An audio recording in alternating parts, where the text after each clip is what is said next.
Hi అండి. నమస్తే. The future రేపు 6వ భాగం. జీపు ఒక పాడుబడిన భవంతి దగ్గర ఆగింది.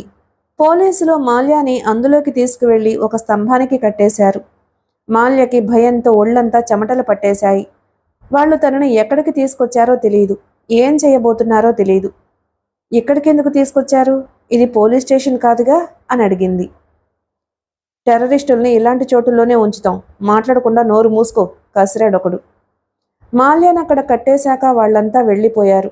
ఆమె ఇబ్బందిగా కదిలి కట్లు విప్పుకోవడానికి ప్రయత్నించింది. చేతులకి బేడీలు ఉండడం వల్ల వీలు పడలేదు.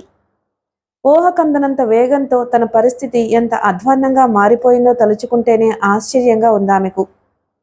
ఏదో గుర్తొచ్చి ఆమె ఉలిక్కిపడింది. తన టేబుల్ మీద కాగితం ముక్క మీద ఆకాష్ చెప్పినట్టు రాసిన వాక్యాలను ఎవరు రాశారు? ఫోన్లో మిస్డ్ చూసి ఆకాష్ ఫోన్ చేసి ఉంటాడేమో అని ఆలోచించి మోసపోయింది. కానీ ఇప్పుడు అనిపిస్తుంది, ఆకాష్ మాట్లాడింది ఎవరైనా విని ఉంటే మిస్డ్ కాల్ ఎందుకుంటుంది? అంటే ఎవరో కుట్ర పన్ని తనని వలలో ఇరికించారన్నమాట. కాసేపటికి ఎవరో వస్తున్నట్లు అడుగుల చప్పుడు వినిపించింది. ఆమె తలెత్తి చూసి ఆశ్చర్యపోయింది. క్రూరమైన చిరునవ్వుతో మృగంలా నడుచుకుంటూ వస్తున్నాడు దామోదరం. ఏం బేబీ, బ్రౌన్ షుగర్ వ్యాపారం ఎప్పుడు మొదలుపెట్టావు? సుఖంగా బ్రతకడానికి సరిపోయినంత జీతం వస్తుందని మొన్నేగా అన్నావు.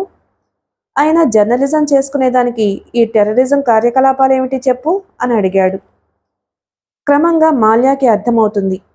ఆకాష్ తనకి ప్రిడిక్షన్స్ చెప్పడం, చెప్పిన ప్రతి ప్రిడిక్షన్కి తను విపరీతంగా స్పందించి దాన్ని వార్తగా మార్చి సెన్సేషన్ సృష్టించాలి అనుకోవడం. ఈ బలహీనతనే వాళ్ళు తనకి అనుకూలంగా మార్చుకుని కుట్ర పన్ని ఇరికించారన్నమాట. షణ్ముఖరావు తనకు అరుదైన అవకాశం ఇస్తున్నాడేమో అనుకుందే తప్ప ఇలా మోసం చేస్తున్నాడు అనుకోలేదు. ఇప్పుడు తన పరిస్థితి ఏమిటి? ఇప్పుడు వచ్చిన వాళ్ళు నిజం పోలీసులు అనుకుంటున్నావా అని అడిగాడు దామోదరం. మాల్య మరోసారి ఆశ్చర్యపోయింది ఆ మాటకి. కాదు, వాళ్ళు పోలీసుల దుస్తుల్లో ఉన్న ప్రైవేటు కిరాయి గుండాలు. వాళ్ళ దగ్గరున్నవి నిజం తుపాకులు కావు. వాటిల్లో బుల్లెట్స్ ఉండవు. నిజం పోలీసులకి నువ్వు టెర్రరిస్టుగా దొరికిపోయి ఉంటే నేను కూడా నిన్ను కాపాడలేను. టెర్రరిస్టుల మీద మా వాళ్ళు ప్రయోగించే 3rd డిగ్రీ ఎలా ఉంటుందో నువ్వు కనీసం ఊహించనైనా ఊహించలేవు. నీలాంటి బ్యూటీ ఫిగర్ అలాంటి అమానుషమైన శిక్షల్ని తట్టుకుని నిలబడడం ఇంపాసిబుల్. దేవుడిచ్చిన అందమంతా కర్కశత్వానికి బలైపోతుంది. అందుకే ముందుగా డమ్మీ పోలీసుల్ని పంపించాను. నిన్ను ఉత్తుత్తి అరెస్టు చేయించాను. కానీ ఏ క్షణంలో అయినా నిన్ను నిజం పోలీసులకు పట్టించగల ఆధారాలన్నీ కల్పించి ఉంచాను. నీ దగ్గరున్నది సారీ నీ దగ్గర దొరికేలా నేను ఏర్పాటు చేసింది ఉత్తుత్తి బ్రౌన్ షుగర్ కాదు, నిజందే. కావాలంటే చూడు అంటూ ఒక ప్యాకెట్ని చేతిలోకి తీసుకుని మాల్య ముక్కు దగ్గరుంచాడు. మాల్య అయిష్టంగా ముఖం తిప్పుకుంది. నిన్ను ఈ విషవలయం నుంచి కాపాడగలిగేది నేనొక్కడినే. బాగా ఆలోచించుకో. ఇప్పుడు నీకు 2 మార్గాలున్నాయి. 1 నా కౌగిట్లోకి రావడం, 2 టెర్రరిస్టుగా ముద్ర వేసుకుని లాకప్లోకి వెళ్ళడం. బాగా ఆలోచించుకుని తెలివైన నిర్ణయం తీసుకో. మళ్ళీ సాయంత్రం వస్తాను అని చెప్పి మాల్య చెంపల్ని, భుజాల్ని, నడుముని స్పృశించి అక్కడి నుంచి కదిలాడు దామోదరం. 2 అడుగులు వేశాక వెనక్కి తిరిగి అన్నాడు, నేను ఇదివరకే చెప్పాను గుర్తుందా? రేప్ చేసేవాళ్ళని పట్టుకుని శిక్షించే ఉద్యోగంలో ఉన్నవాణ్ణి. నేను రేప్ చేయను. నన్ను మనస్ఫూర్తిగా ఇష్టపడిన వాళ్ళని దగ్గరకు తీసుకుంటాను. నాది మాటంటే మాటే అంటూ ఓ నవ్వు నవ్వి వెళ్ళిపోయాడు. దుఃఖంతో మాల్య మనసంతా బరువెక్కిపోయింది. తన నిస్సహాయ పరిస్థితిని తలుచుకుని వెక్కి వెక్కి ఏడ్చింది. ఇప్పుడు ఎవరు తనని రక్షిస్తారు? సుమన్కి ఫోన్ చేద్దామంటే 2 చేతులకి బేడీలు వేసున్నాయి. చేతులు కదపడానికి కూడా లేదు. బయటకు వెళ్ళడానికి వీల్లేకుండా బంధించబడి ఉంది. ఇప్పుడు ఏది దారి? మాల్యకి ఏం చేయాలో పాలుపోలేదు. సాయంత్రం దామోదరం మళ్ళీ వచ్చేలోగా ఒక నిర్ణయం తీసుకోవాలి. తెలివైన నిర్ణయం. నుయ్యిలో దూకాలా, గోతులో పూడుకుపోవాలా? అతని పేరు సలీం ఖాన్. మనిషి చామన ఛాయలో ఉంటాడు. అతని ముఖంలో నవ్వు మచ్చుకైనా కనపడదు. ఎప్పుడూ తల వంచుకునే ఉన్న కళ్ళు చిరుతపులి కళ్ళల్లా చురుకుగా అటూ ఇటూ కదులుతూ అనుక్షణం పరిసరాల్ని గమనిస్తూనే ఉంటాయి. గడ్డం స్టైల్గా పెంచుకుని ఎప్పుడూ నీటుగా ఉంచుకుంటాడు. చిన్న చిన్న తగాదాల్లో 2 మర్డర్ చేసి జైలుకు వెళ్ళినవాడు. విడుదలై బయటకు వచ్చిన 6 నెలల్లోనే 4 విఐపీలను చంపి సిబిఐ వాంటెడ్ లిస్ట్లో ఉన్నవాడు. అరే సాలా, तुम नीचे सो जा रहे है क्या? कितना टाइम लगेगा? जल्दी करो. మొరటుదేలిన కంఠంతో కసిరినట్లు అన్నాడు సలీం ఖాన్, జడలాంటి పొడవైన జుట్టుతో ఉన్న నజీరుద్దీన్ని. రేప్ కేసులో 4 ఏళ్లు జైలు శిక్ష అనుభవించి మొన్న ఈ మధ్యే తీహార్ జైలు నుంచి విడుదలై వచ్చిన వాడతను. వెల్లకిలా పడుకుని పనిచేస్తున్న వాడల్లా తల పక్కకు తిప్పి నోటితో పట్టుకున్న స్క్రూ డ్రైవర్ని చేతిలోకి తీసుకుంటూ, జర టైరో యార్, కామ్ పూరా ఖతం నై హువా అన్నాడతను మంటగా. నేల మీద వెల్లకిలా పడుకుని స్కూటర్ ఇంజన్కి ఏదో అమర్చుతున్నాడు వాడు. అప్పటికిది 4వ స్కూటరు. 5వది కూడా పూర్తి కాగానే ఆ 5 స్కూటర్లని క్లోజ్డ్ టాప్ ఉన్న కార్గో వెహికల్ మీదకు ఎక్కించారు. వాటితో పాటు 4 యువకులు కూడా ఆ వాహనం మీదకు ఎక్కి కూర్చున్నారు. తరువాత వెనక వైపు ఆ స్కూటర్లు కనపడకుండా చిలకడదుంపల బస్తాల్ని ఆ వాహనంలోకి ఎక్కించారు. ఎవ్వరికీ అనుమానం రాకూడదు, జాగ్రత్తగా తీసుకువెళ్ళాలి, అర్థమైందా అన్నాడు హిందీలో సలీం ఖాన్ లోపల కూర్చున్న వాళ్లతో. వాళ్ళు సరే అని తల ఊపారు. తరువాత ఆ వాహనం దుమ్ము రేపుకుంటూ వేగంగా దూసుకుపోయింది. సలీం ఖాన్ సెల్ ఫోన్లో ఎవరితోనో చెప్పాడు. నాడాలు తగిలించుకున్న గుర్రాలు బయలుదేరాయి, రేపు సాయంత్రానికల్లా అక్కడికి చేరుకుంటాయి అని. విశాఖ జిల్లాలోని ఓ మారుమూల పల్లెటూళ్ళలో ఊరి చివరనున్న పెంకుల షెడ్ అది. ఎత్తైన దాని రేకు తలుపుల వెనక ఉన్న విశాలమైన కాంపౌండ్లో ఏమి జరుగుతుందో బయట ప్రపంచానికి తెలియదు. వాళ్ల కోడ్ లాంగ్వేజ్లో నాడాలు తగిలించుకున్న గుర్రాలంటే కింద బాంబులు అమర్చిన స్కూటర్లని అర్థం. మర్నాడు సాయంత్రానికల్లా అవి చేరుకునే ప్రాంతం హైదరాబాద్లోని లకడీకాపూల్. మాల్య పకపక నవ్వింది సుమన్ వేసిన జోక్కి. స్టీవార్డ్ 2 టమోటో సూపులు తెచ్చి టేబుల్ మీద పెట్టాడు. చైనీస్ రెస్టారెంట్లో ఒక మూల కూర్చుని ఉన్నారిద్దరు.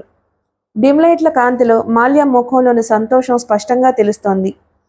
సుమన్ని ఆరాధనగా చూసింది. తన మనసులోని సంతోషానికి కారణం ఎప్పుడూ అతనే అవుతుంటాడు. అతను లేకపోతే తన జీవితంలో వెలుగనేదే లేదు.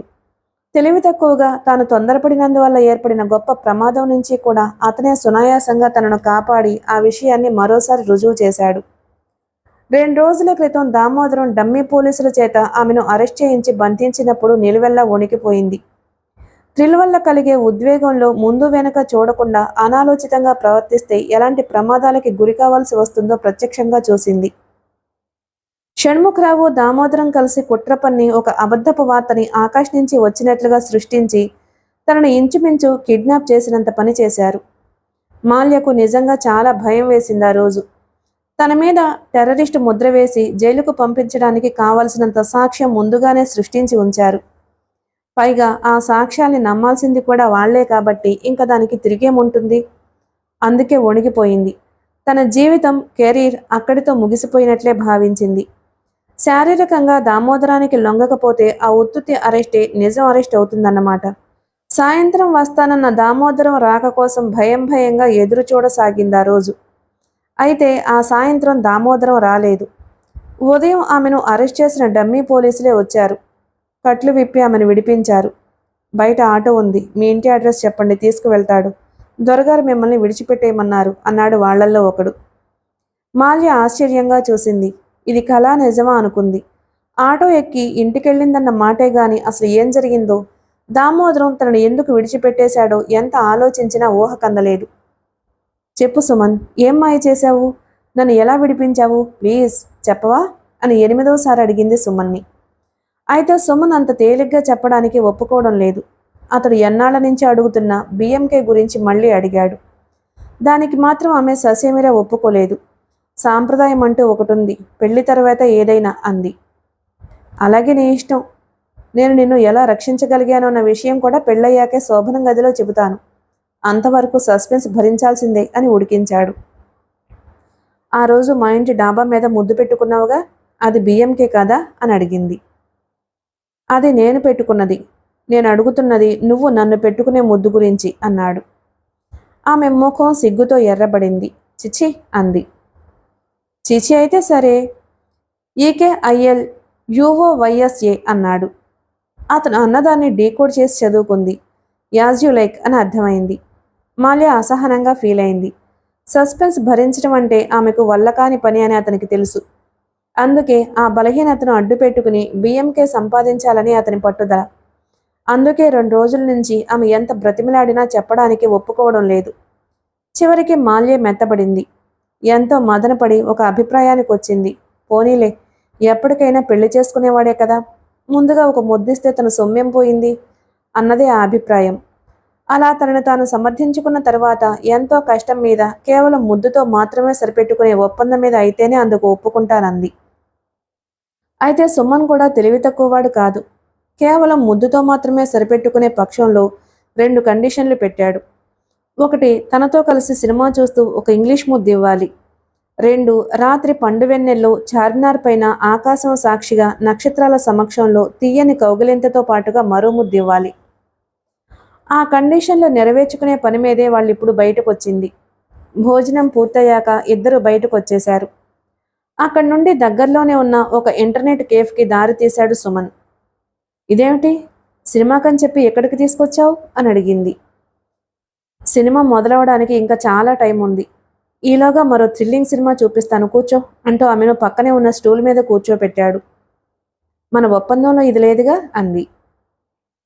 నిన్ను ఎలా రక్షించగలిగానో చెప్పాలి కదా, అందుకు రహస్యమైన చోటొకటి కావాలిగా, అందుకే ఇక్కడికి తీసుకొచ్చాను అన్నాడు.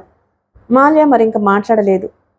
సుమన్ కంప్యూటర్ మౌస్తో డెస్క్టాప్ మీద ఐకాన్స్ని క్లిక్ చేస్తూ చెప్పసాగాడు. మొన్నొక రోజు నువ్వు మా స్టేషన్కి వచ్చినప్పుడు ఒక ఆడజేబు దొంగ నాకు మస్కా కొట్టి తప్పించుకుంది గుర్తుందా? ఒక జేబు దొంగ అంత కాన్ఫిడెంట్గా పోలీస్ డిపార్ట్మెంట్ నుంచి తప్పించుకోగలగడం వెనుక రహస్యమేమైనా ఉంటుందా అని ఎంక్వైరీ చేశాను. ఒక అత్యున్నత స్థాయి పోలీస్ ఆఫీసర్ జోక్యంతో ఆ అమ్మాయి తప్పించుకోగలిగింది అని తెలిసింది. ఒక జేబు దొంగను విడిపించడానికి అంత పెద్ద స్థాయి పోలీస్ ఆఫీసర్ ఎందుకు కలుగజేసుకోవాల్సి వచ్చిందో తెలుసుకోవాలని ఆమె ఉంటున్న ఇంటి మీద ఓ కన్నేసి ఉంచాను. అనుకోకుండా ఒకరోజు మా పోలీస్ డిపార్ట్మెంట్కి చెందిన జీప్ ఒకటి ఆమె ఇంటి ముందు ఆగి ఉండడం గమనించాను. దూరంగా మఫ్టీలో నిలబడి ఆ జీపులో వచ్చిందెవరా అని ఎదురు చూస్తూ నిలబడ్డాను. కాసేపటికి ఆ ఇంట్లోంచి వచ్చిన పోలీస్ అధికారిని చూసి నేనే ఒక క్షణం షాక్ అయ్యాను. నిజానికి అతనికి డిపార్ట్మెంట్ ఖరీదైన కారు ఇచ్చింది. అయినా చేస్తున్నది రహస్య వ్యవహారం కాబట్టి జీపులో వచ్చాడనమాట. మాల్య శ్రద్ధగా వింటుంది. నువ్వు బయటికి వెళ్తూ ఎక్కడికి వెళ్తున్నది ప్రకాష్తో చెప్పావు కదా. నేను నీతో పనుండి మీ ఆఫీస్కి వస్తే ప్రకాష్ ఆ విషయమే చెప్పాడు. నేను డిపార్ట్మెంట్ వ్యక్తిని కాబట్టి టెర్రరిస్టుల మీద అటాక్ ఏదైనా ఉంటే అది నాకు తప్పకుండా తెలుస్తుంది. కానీ అలాంటిదేమీ లేదని నాకు తెలుసు. అది మీ ఎడిటర్ షణ్ముఖరావు అల్లిన కట్టుకథ అని గ్రహించాను. పక్క క్యూబిక్లో ఎవరూ లేరు కాబట్టి సుమన్ ధైర్యంగా చెప్పుకుపోతున్నాడు. మాల్య కూడా అతను చెప్పేది ఆసక్తిగా వినసాగింది. నువ్వు ఎప్పుడైనా బ్లూ ఫిల్మ్ చూసావా అని అడిగాడు. హఠాత్తుగా అడిగిన ఆ ప్రశ్నకు మాల్య ఉలిక్కిపడి చిచి చూడలేదు అంది. ఇప్పుడు చూస్తావా? నన్ను ఇంటర్నెట్ కేఫ్కి తీసుకొచ్చినప్పుడే అనుకున్నాను నీకు ఇలాంటి దుర్బుద్ధి ఏదో ఉందని. నేతు నాకు తెలుసు, ఇంటర్నెట్లో అలాంటి చెత్త పుష్కలంగా దొరుకుతుంది. అది నాకు చూపించి నన్ను ప్రలోభపెట్టి నీ ఆటలు సాగించుకోవాలని చూస్తున్నావు. నాకు ఇష్టం లేదు. ఒప్పందం ప్రకారం సినిమాకి పోదాం పదా అంది పైకి లేస్తూ. సుమన్ ఆమెను బలవంతంగా కూర్చోపెట్టి నీకే కాదు ఇలాంటివి చూడడం నాకు ఇష్టం లేదు, కానీ ఇప్పుడు నువ్వు చూడక తప్పదు అంటూ జేబులోంచి సీడీ తీసి కంప్యూటర్ సీడీ డ్రైవ్లో ఉంచి దాన్ని ప్లే చేశాడు. మాల్య ముఖం అయిష్టంగా పెట్టుకుని కూర్చుంది. కాసేపటికి చిన్న వీడియో క్లిప్ కంప్యూటర్ స్క్రీన్ మీద ప్రత్యక్షమైంది. మసక చీకటి గదిలో ఒక స్త్రీ పూర్తిగా కురులారబోసుకుని నిలబడి ఉంది. ఆమె ముఖం అస్పష్టంగా కనిపిస్తుంది. కాసేపటికి ఆమె తల పైకెత్తగానే మాల్య ఉలిక్కిపడింది. కళ్ళు పెద్దవి చేసుకుని చూసింది ఆ దృశ్యాన్ని. ఆమె ఎవరో కాదు, 4 రోజుల క్రితం సుమన్ని అరే కుర్రాడా అని సంబోధించి లాకప్లోకి వెళుతూ కూడా సినిమా టికెట్లు కొనుక్కుని అదే సాయంత్రం సినిమా చూడగలిగిన లేడీ పిక్ పాకెటర్. నిమిషం తర్వాత ఆమె వెనక్కి వచ్చి నిలబడిందో పురుషాకారం. రావడంతోనే అతను ఆమె శరీరాన్ని 2 చేతులతో దగ్గరకు తీసుకుని గట్టిగా కౌగిలించుకున్నాడు. జూమ్లో చూపించినప్పుడు స్పష్టంగా కనిపించింది ఆ పురుషాకారపు అసలు స్వరూపం. మాల్య కెవ్వున అరవబోయి అది ఇంటర్నెట్ కేఫ్ అన్న విషయం గుర్తొచ్చి నిభాయించుకుంది. అతను అడిషనల్ డీజీపీ దామోదరం కదూ అని అడిగింది సంభ్రమంగా. షు గట్టిగా అనకు, అతనే. మాల్య అయోమయంగా సుమన్ కళ్ళలోకి చూసింది. సుమన్ వీడియో క్లిప్ని ఆపు చేసి అప్పుడు చెప్పాడు, చూసావుగా, ఒక అడిషనల్ డీజీపీ ర్యాంక్ పోలీస్ అధికారి చిల్లర జేబు దొంగతో అక్రమ సంబంధం. అది ఈ దేశపు దౌర్భాగ్యం అన్నాడు. ఇంతకీ అసలు విషయం చెప్పలేదు అంది సస్పెన్స్ భరించలేనట్లు. షణ్ముఖరావు దామోదరం క్లోజ్ ఫ్రెండ్స్ అని ప్రకాష్ వల్ల తెలిసింది. మొన్న ఇంటర్వ్యూ చేయబోతే దామోదరం నీతో ప్రవర్తించిన తీరు నాతో చెప్పావు. ఆ ఆధారాలతో ఇది వాళ్ళిద్దరూ కలిసాడుతున్న నాటకమే ఉంటుందని గ్రహించడానికి ఎక్కువ సమయం పట్టలేదు. అందుకే ఈ వీడియో క్లిప్ని దామోదరానికి ఒక అనామకుడిగా కవర్లో పంపించి నిన్ను విడుదల చేయని పక్షంలో ఈ వీడియో క్లిప్ని దేశంలోని అన్ని టీవీలకి రిలీజ్ చేస్తానని బెదిరిస్తూ ఉత్తరం రాశాను. అనుకున్నట్లే అది ఫలించింది. నువ్వు క్షేమంగా తిరిగొచ్చావు అన్నాడు. ఇంతకీ ఈ క్లిప్ని ఎక్కడి నుంచి సంపాదించావు?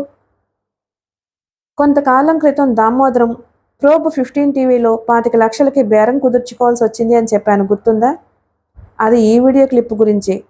డీల్ సెటిల్ అయిపోయాక ఈ వీడియో ఫైల్ని కంప్యూటర్లోంచి చెరిపేస్తారు. అలా చెరిపేసిన ఫైల్స్ ఆటోమేటిక్గా రీసైకిల్ బిన్లోకి వెళ్ళిపోతాయి. అందులోంచి కూడా తొలగించకపోతే అవి అలాగే ఉండిపోతాయి. ఎప్పటికైనా దామోదరం తన మీద కక్ష సాధింపు పనులకి పాల్పడితే ఇది ఆయుధంలా పనికొస్తుందని ప్రోబ్ 15 టీవీ ఎండి దాన్ని ఉద్దేశపూర్వకంగానే రీస్టోర్ చేసి వేరే ఫోల్డర్లో దాచుంచాడు. అతని ద్వారా రహస్యంగా సంపాదించాను. దాన్ని తన దగ్గరకు ఎవరు పంపించారో దామోదరం కనిపెట్టలేడంటావా? అందువల్ల నీకేమీ ప్రమాదం లేదు కదా అని అడిగింది మాల్య. తప్పకుండా కనిపెట్టగలుగుతాడు. అతను తలుచుకుంటే అదేమంత పెద్ద విషయం కాదు. అయితే తేలుకుట్టిన దొంగ ఎప్పటికీ అరవలేడు కదా అన్నాడు సుమన్ నవ్వుతూ. దొంగ వెధవలు. ఆకాష్ నాకు ప్రిడిక్షన్స్ చెప్తూ ఉండడాన్ని వీక్నెస్గా చేసుకుని ఎంత నాటకం ఆడారు అని వాళ్ళ గురించి ఇంకా ఏదో చెబుతూ ఉండగా ఆకాష్ పేరు తలుచుకోవడం వల్ల ఏదో గుర్తొచ్చిన దానిలా అంది. అన్నట్టు సుమన్, మధ్యాహ్నం ఆకాష్ నుంచి ఫోన్ వచ్చింది. వచ్చిందా? ఈసారేం చెప్పాడు? లకడీకాల్ పూల్ ప్రాంతంలో రాత్రి 9 గంటలకి స్కూటర్ బాంబులు పేలతాయట. సుమన్ ముఖం సీరియస్గా మారిపోయింది. చేతి వాచి చూసుకున్నాడు. టైం 8:30 అయింది. ఏమిటిది మాల్య? ఇంత ముఖ్యమైన వార్తను ఇంత ఆలస్యంగానే చెప్పేది అన్నాడు కోపంగా. సారీ సుమన్, మర్చిపోయాను. సుమన్ క్షణం ఆలస్యం చేయకుండా లేచి నిలబడి మాల్యాని ఇంటికి వెళ్ళిపోమని చెప్పి అక్కడి నుండి బయలుదేరాడు. అతని కారు లకడీకా పూల్ వైపు పరుగులు తీసింది. సుమన్ కారులోంచే పోలీస్ కంట్రోల్ రూమ్కి ఫోన్ చేసి విషయం చూచాయిగా చెప్పి బాంబు డిస్పోజల్ స్క్వాడ్ని పంపమని చెప్పాడు. అతని కారు లకడీకా పూల్ చేరుకున్న 10 నిమిషాలకి పోలీసు బలగాలు బాంబు డిస్పోజల్ స్క్వాడ్ వచ్చాయి అక్కడికి. అప్పటికే లకడీకా పూల్ పోలీస్ స్టేషన్కి వార్త అందడంతో ఆ స్టేషన్కి చెందిన 2-3 పోలీసులు జీపు మీద ఈ చివరి నుంచి ఆ చివరి వరకు వేగంగా తిరుగుతూ పబ్లిక్ అడ్రస్ సిస్టంలో ప్రజల్ని హెచ్చరిస్తున్నారు. ప్రజలందరికీ హెచ్చరిక. ఎవరి స్కూటర్ వాళ్ళు తీసుకుని సురక్షితమైన ప్రాంతాలకు వెళ్ళిపోండి. మీది కాని వాహనాన్ని ఎవరూ ముట్టుకోకండి. ఆ హెచ్చరికలు గుండెలను అదరగొట్టేసేలాంటి సైరన్లు అన్నీ కలిసి ప్రజల్ని భయభ్రాంతుల్ని చేశాయి. ఏదో జరగబోతుందని భావించి చాలామంది తమ వాహనాల్ని తీసుకుని తలో దిక్కుకు వెళ్ళిపోయారు. పావుగంటలో ఆ ప్రాంతంలోని రహదారులన్నీ నిర్మానుష్యం అయిపోయాయి. కొంతమంది ఏం జరుగుతుందో అర్థం కాక తమ సొంత వాహనాల్ని కూడా విడిచిపెట్టి ప్రాణభయంతో పరుగులు తీశారు. అలా 15 స్కూటర్లు, 4 మోటార్ సైకిళ్లు రోడ్డు మీద మిగిలిపోయాయి. బాంబు స్క్వాడ్లు వాటిని క్షుణ్ణంగా పరిశీలించి ఏమి లేదు అని నిర్ధారించుకున్నాక వాటిని విడిచిపెట్టేశారు. సుమన్ అక్కడికి వెళ్ళగానే ఎదురైన కానిస్టేబుల్ని అడిగాడు, ఏమైనా తెలిసిందా అని. అన్నీ చెక్ చేస్తున్నాం సార్, ఇంకా ఏమీ లొకేట్ కాలేదు అన్నాడు అతను.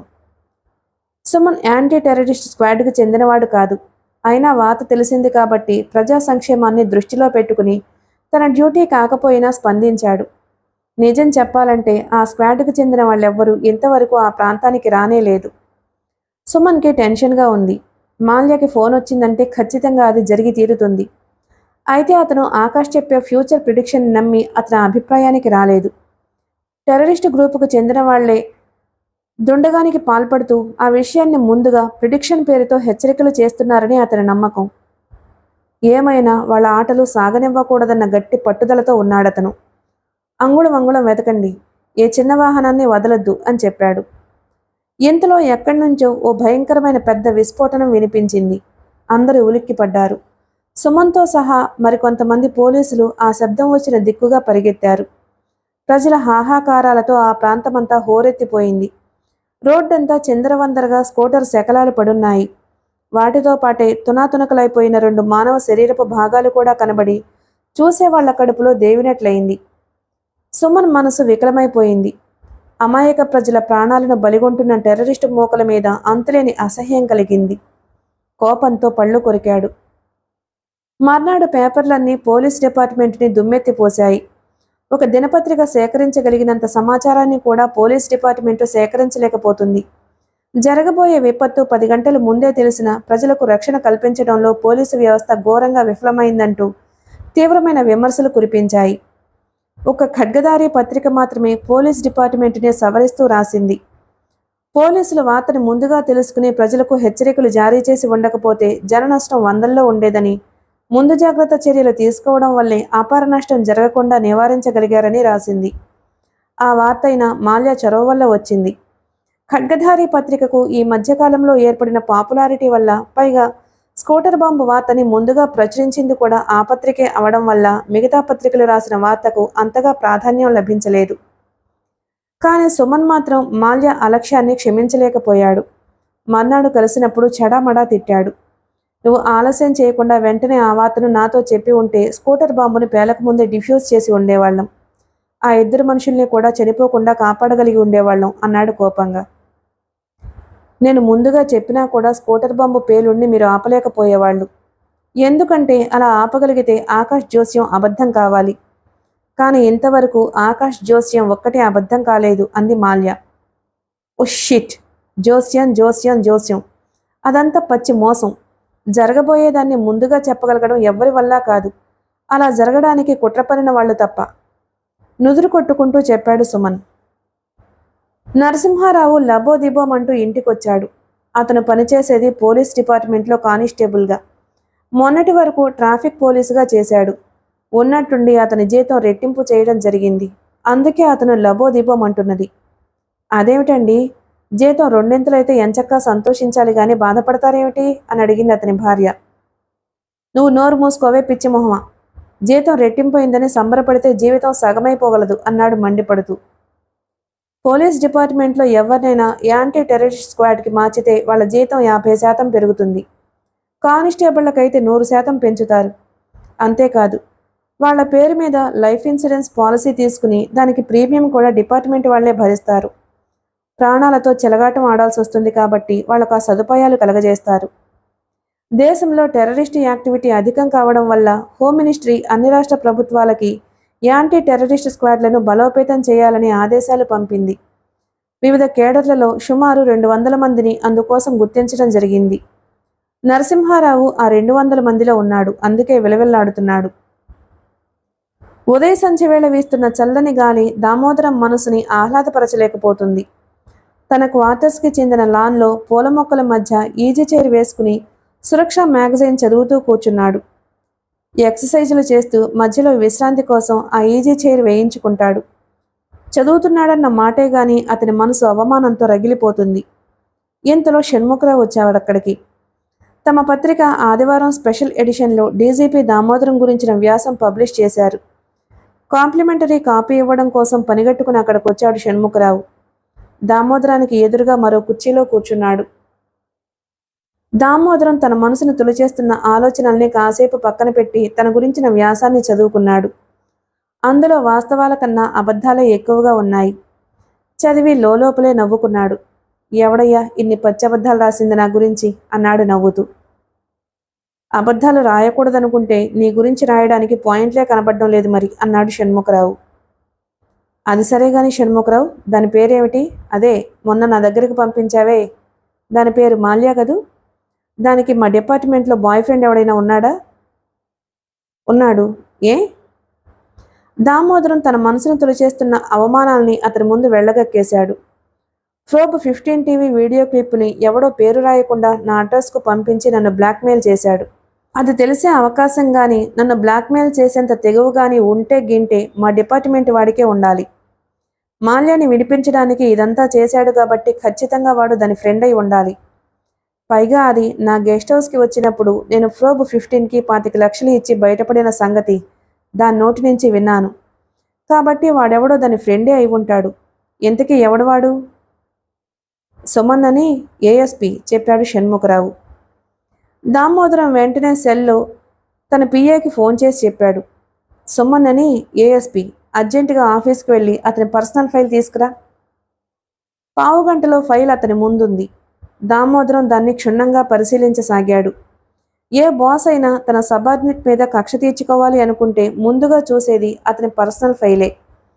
అతని జాతకం అంతా ఫైల్లో ఉంటుంది కాబట్టి ఏదో ఒక లూప్ హోల్ వెతికి పట్టుకుని సస్పెండ్ చేయొచ్చని దామోదరం ఆలోచన.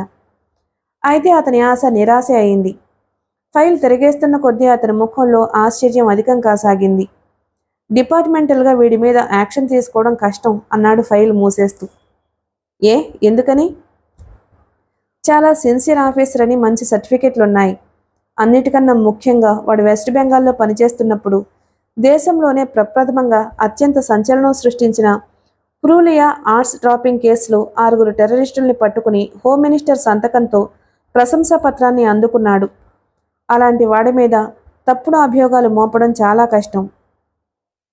మరైతే ఏం చేద్దాం? వాళ్ళు మాట్లాడుకుంటూ ఉండగా అక్కడికొచ్చాడొక వ్యక్తి. వస్తూనే దామోదరం కాళ్ల మీద పడిపోయాడు. అయ్యా రక్షించాలి, పెళ్ళాం పిల్లలున్నవాణ్ణి, నా బ్రతుకుని మీరే కాపాడాలి అన్నాడు. ఏయ్ ఎవరు నువ్వు? కోపంగా అడిగాడు దామోదరం. నా పేరు నరసింహారావయ్య గారు, ట్రాఫిక్ కానిస్టేబుల్గా పనిచేస్తున్నాను. ఏదో కడుపులో చల్ల కదలకుండా ఉద్యోగం చేసుకుంటూ వస్తున్నాను. ఇప్పుడు నన్ను యాంటీ టెర్రరిస్ట్ వింగ్లోకి మార్చారు. నాకు ఏదైనా అయితే నా పెళ్ళాం పిల్లలు అన్యాయం అయిపోతారయ్యా అన్నాడు వాడు ఇంచుమించు ఏడుపు ముఖంతో. దామోదరానికి చిర్రెత్తుకొచ్చింది. ఎవడయ్యా నీకు పోలీసు ఉద్యోగం ఇచ్చింది? ప్రాణాలకు భయపడేవాడివి నీకు పోలీసు ఉద్యోగం ఎందుకు? వెళ్ళు. బొజ్జలు పెంచుకుంటూ ఉన్న చోటే కదలకుండా ఉండడానికి ఇది నీ మామగారి వ్యాపారం కాదు. ప్రజల కోసమే ఉన్న పోలీసు వ్యవస్థ. ఏ డ్యూటీ ఇస్తే అది చేయాల్సిందే. అంతగా భయంగా ఉంటే ఉద్యోగం మానేసి ఏ వ్యాపారమో చేసుకో. పో ఇక్కడి నుంచి, గెట్అవుట్ అన్నాడు దామోదరం. నరసింహారావు ఇంకా ఏదో బ్రతిమలాడుకోసాగాడు గాని దామోదరం గుడ్లూరుమి చూసేసరికి భయపడి వెనక్కి తిరిగి వెళ్ళిపోయాడు. చాలాసేపు పకపకా నవ్వుకున్నారు వాళ్ళిద్దరూ. ఉన్నట్టుండి హఠాత్తుగా షణ్ముఖరావు అడిగాడు. ప్రాణం పోతుందనేగా వాడు భయపడింది? అంటే ఆ వింగుకి ట్రాన్స్ఫర్ చేయడం అంటే అదో పెద్ద పనిష్మెంట్ అనే కదా అర్థం? Yes of course, but what do you mean? I mean నిన్ను బ్లాక్మెయిల్ చేసిన వాడిని కూడా యాంటీ టెర్రరిస్ట్ స్క్వాడ్లో పడేస్తే పోలే? దామోదరం కళ్ళు మెరిశాయి. గుడ్ ఐడియా, అదే వాడికి సరైన పనిష్మెంటు అన్నాడు. ఆ మరునాడే సుమన్కి యాంటీ టెర్రరిస్ట్ వింగ్కి ఇన్ఛార్జిగా ఆర్డర్స్ సర్వ్ చేయబడ్డాయి. బెడ్ మించి లేచి కూర్చోగానే చేతులు రెండూ పైకెత్తి ఒళ్ళు విరుచుకున్నాడు సుమన్. కళ్ళు తెరిచి ఎదురుగా గోడకి అతికించిన అట్టని చూశాడు. దాని మీద ఇలా రాసుంది, కంగ్రాట్స్, ఈరోజు కూడా నువ్వు బ్రతికే ఉన్నావంటే నీ వల్ల కావాల్సిన మహత్కార్యం ఇంకా ఏదో ఉందన్నమాట. లేచి ఆ పనేదో చూడు, డోంట్ వేస్ట్ యువర్ టైం. చదివి నవ్వుకున్నాడు. ప్రతిరోజు ఉదయం లేవగానే కనిపించేలా ఇన్స్పిరేషన్ కలిగించే అద్భుతమైన కొటేషన్లను గోడకు వేళ్లాడదీస్తూ ఉంటాడు. ప్రతి 2 నెలలకు ఒకసారి ఆ కొటేషన్ని మార్చేస్తూ ఉంటాడు. ఎందరో మహానుభావుల జీవితానుభవంలోంచి పుట్టుకొచ్చిన కొటేషన్లవి.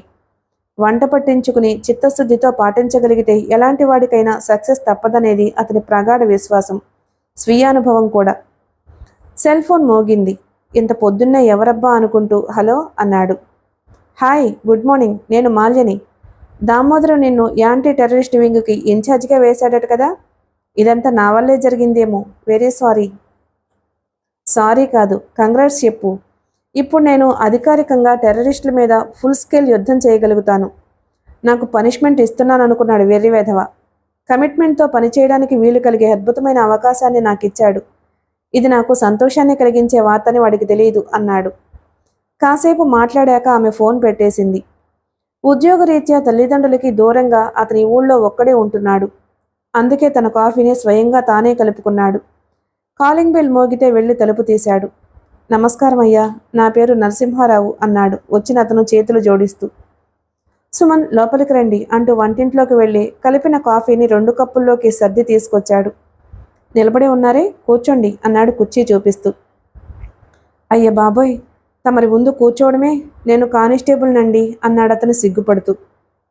నరసింహారావు గారు, మీరు కానిస్టేబుల్ పోలీస్ స్టేషన్లో, ఇక్కడ కాదు. నేను కూడా ఇక్కడ ఏఎస్పీని కాదు, సుమన్నే.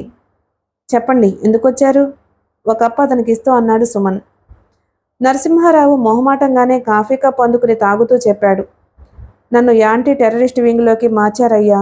మా కుటుంబానికి నేను తప్ప మరే ఆధారమూ లేదు. నేను పోతే వాళ్ళు రోడ్డున పడతారు. పెద్దయ్య గారిని కలిసి నా మొర చెప్పుకుంటే ఆయన కసిరి పొమ్మన్నారు. తమర్ని కూడా అదే వింగుకి హెడ్గా వేశారని తెలిసి ఒకసారి కలిసిపోదామని వచ్చానయ్యా అన్నాడు. సుమన్ నవ్వుకున్నాడు. అతను తనని కలవడంలోని అంతరార్థం గ్రహించాడు. పైకి అనకపోయినా డ్యూటీలు వేసే విషయంలో తనను కాస్త చూసి చూడనట్లు వదిలేయమన్న అభ్యర్థన ఉన్నందులో. నరసింహారావు తాను తాగిన కాఫీ కప్పును కడగడానికి సింకు దగ్గరకు తీసుకువెళ్లబోయాడు. సుమన్ అతన్ని వారించాడు. పోలీసు ఉద్యోగం చేస్తూ మరొకరి ఇంట్లో కాఫీ కప్పు కడగడం అంటే చేస్తున్న ఉద్యోగానికే అగౌరవం కలిగించినట్లు. మనం చేస్తున్న ఉద్యోగం చాలా పవిత్రమైంది. అలాంటి పనులు ఇంకెప్పుడు ఎక్కడా చేయకండి అన్నాడు. తమరికి ఆ పెద్దయ్య గారికి చాలా తేడా ఉందండి, మెచ్చుకోలుగా అన్నాడు నరసింహారావు సుమన్ వైపు ఆరాధనగా చూస్తూ. అవును, చాలా తేడా ఉంది. అతను అడిషనల్ డీజీపీ, నేను ఏఎస్పీ, మధ్యలో 4 గ్రేడుల తేడా ఉంది అన్నాడు నవ్వుతూ. అయ్య బాబోయ్, ఆ తేడా కాదండి నేనన్నది. సుమన్ లోపలికి వెళ్ళి అల్మరాలోంచి వెదికి ఒక ప్లాస్టిక్ స్టిక్ ఫైల్ తీసుకొచ్చాడు. నరసింహారావు గారు, ఈ ఫైల్ చూడండి అంటూ పేజీలు తిప్పుతూ చూపించసాగాడు. ఎన్నో ఏళ్లుగా సేకరిస్తూ వచ్చిన న్యూస్ పేపర్ కటింగులు అందులో భద్రంగా ఫైల్ చేయబడి ఉన్నాయి. ఈ న్యూస్ చూడండి. ఢిల్లీలో 2001 డిసెంబర్ 13న పార్లమెంటు మీద జరిగిన బాంబు దాడిలో 11 మంది చనిపోయారు, 30 మంది గాయపడ్డారు.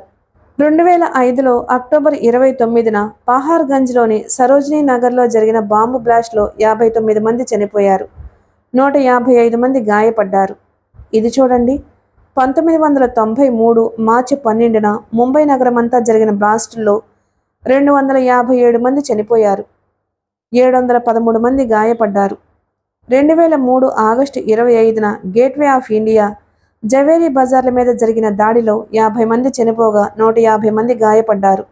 మొన్నటికి మొన్న 2006లో జూలై 11న ముంబై నగరమంతా వేరువేరు చోట్ల జరిగిన బ్లాస్టుల్లో 228 మంది దారుణంగా చనిపోయారు, 890 మంది గాయపడ్డారు. 2007 ఫిబ్రవరి 18న హర్యానాలో జరిగిన సంఝౌతా ఎక్స్ప్రెస్ దారుణం గుర్తుందిగా, 67 మంది చనిపోయారు, 50 మంది గాయపడ్డారు. ఇవన్నీ చూస్తుంటే మీకు మనసు చలించడం లేదా అని అడిగాడు. నరసింహారావు అయోమయంగా చూశాడు సుమన్ వైపు.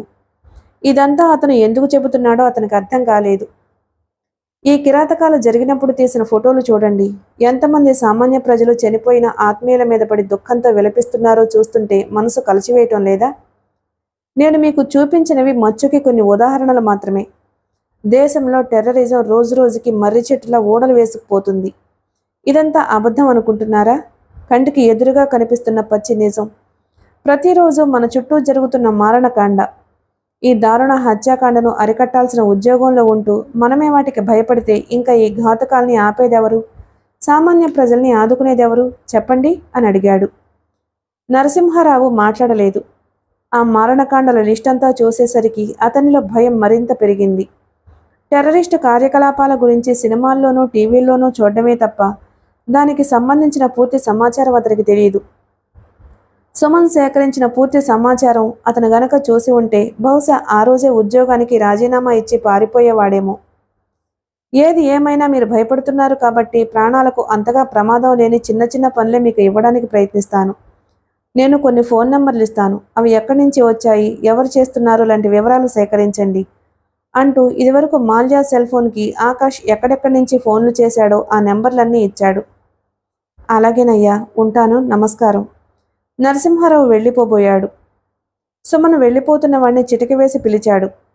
నరసింహారావు వెనక్కి తిరిగి చూశాడు. నేనిచ్చే ఈ హామీ, ఆ ఫోన్ నెంబర్ల విషయాన్ని మీరు కనుక్కోగలిగితేనే. ఈ ఒక్క విషయం మర్చిపోవద్దు, చాలా స్పష్టంగా నొక్కి వక్కాణిస్తున్నట్లు చెప్పాడు సుమన్. మిగిలిన కథ తరువాయి భాగంలో విందాం. Please like and subscribe my channel. Thank you.